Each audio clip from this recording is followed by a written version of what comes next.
Assalamualaikum warahmatullahi wabarakatuh. Hari ini kita akan mempelajari bahasa Mandarin. Sebagaimana kita ketahui bersama, adalah salah satu bahasa terbanyak penggunanya dari seluruh dunia. Bahasa Cina ini.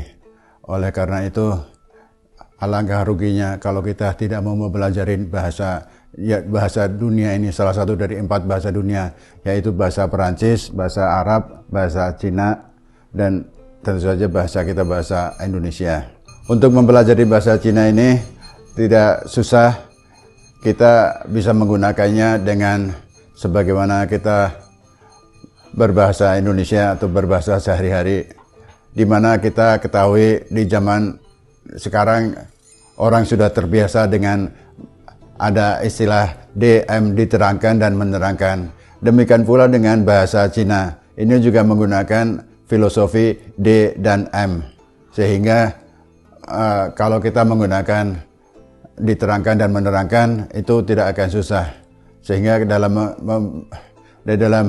mengungkapkan atau menyampaikan suatu kalimat dalam bahasa Mandarin, itu konsepnya kita ambil seperti itu, baru kemudian kita terapkan dalam percakapan sehari-hari. Kemudian mungkin ada ditambah dengan keterangan waktu, ya tinggal ditambah keterangan waktunya. Nah, kemudian tentu kita bahasa Indonesia sudah banyak yang tahu namanya susunan kalimat di Indonesia kan dimulai biasanya dalam bahasa Indonesia itu adalah keterangan waktu ya. Jadi saya ulangi lagi, untuk menyusun kalimat dalam bahasa Mandarin itu kita filosofinya bahasa Indonesia. Bahasa Indonesia kan kita pasti masih ingat namanya subjek, predikat, objek ya, SPO. Nah, subjek, predikat, objek ditambah keterangan waktu. Nah, itu di dalam struktur tata bahasa Indonesia. Untuk bahasa Cina itu tinggal dibalik. Jadi bukan SPO, KW, tapi dimulai dari KW dulu.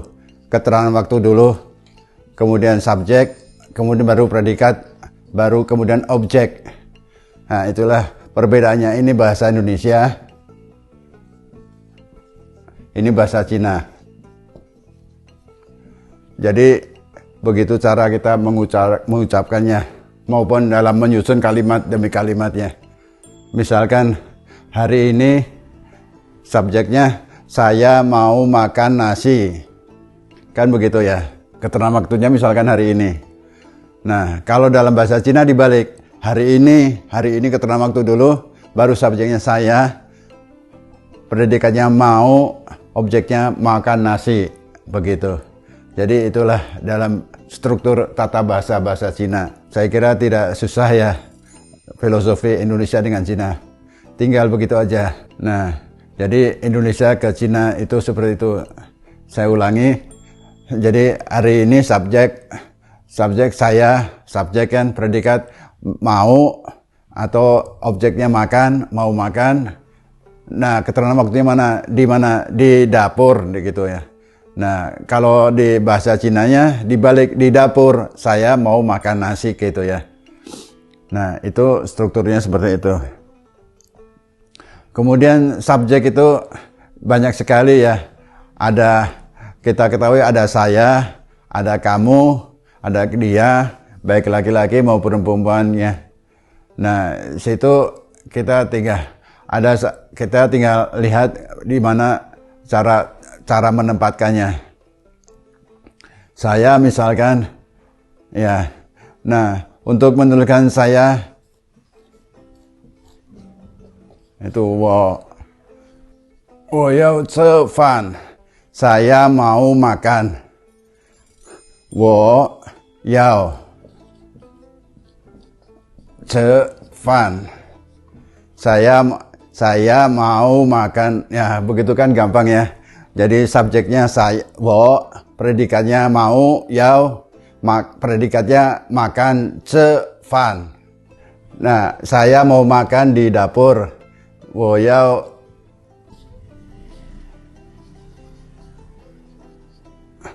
yao ce fan zai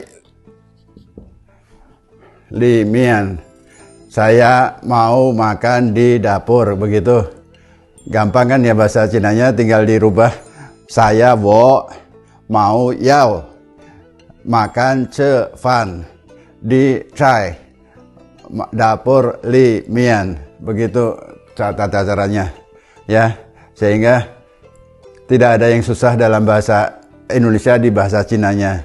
Tidak perlu tata bahasa yang rumit-rumit seperti bahasa Inggris atau bahasa asing lainnya, yang mana ada sistemnya, ada MD, ada DM. Kalau di kita di Indonesia tidak ada, ya itu hanya Indonesia langsung aja. Saya mau mau makan cevan.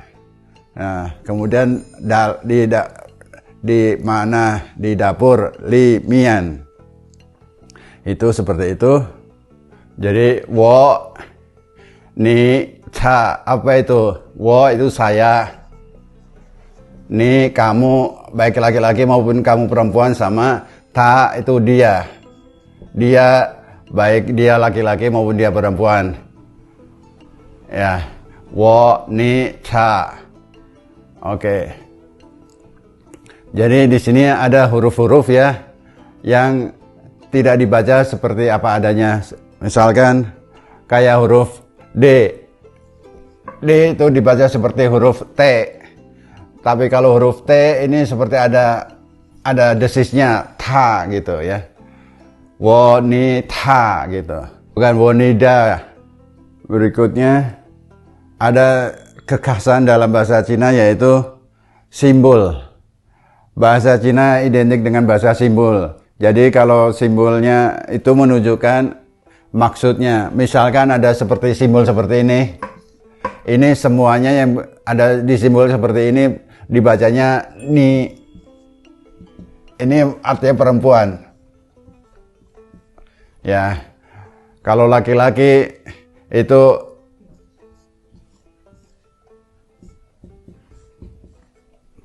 laki-laki. Jadi tidak ada simbol seperti ini. Oke, bahasa Mandarin kita mulai dari perkenalan yaitu how are you, atau bahasa Cinanya ni hao ma. Nah, apa kabar ya? Ni hao ma. Jawabannya wo hen hao, saya baik. Jadi hao itu artinya apa kabar? Ini saya baik.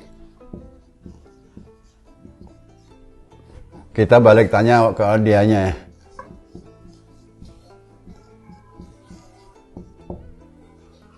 Nina, and you, kamu. Ya. Jawabannya wo ya hao.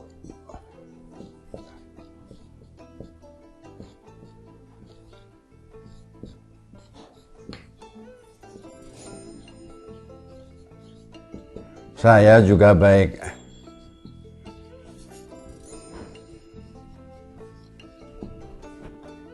Jadi kalau ada pertanyaan, biasanya orang pertanyaannya 3 ini ya. Apa kabar? Ni hao ma.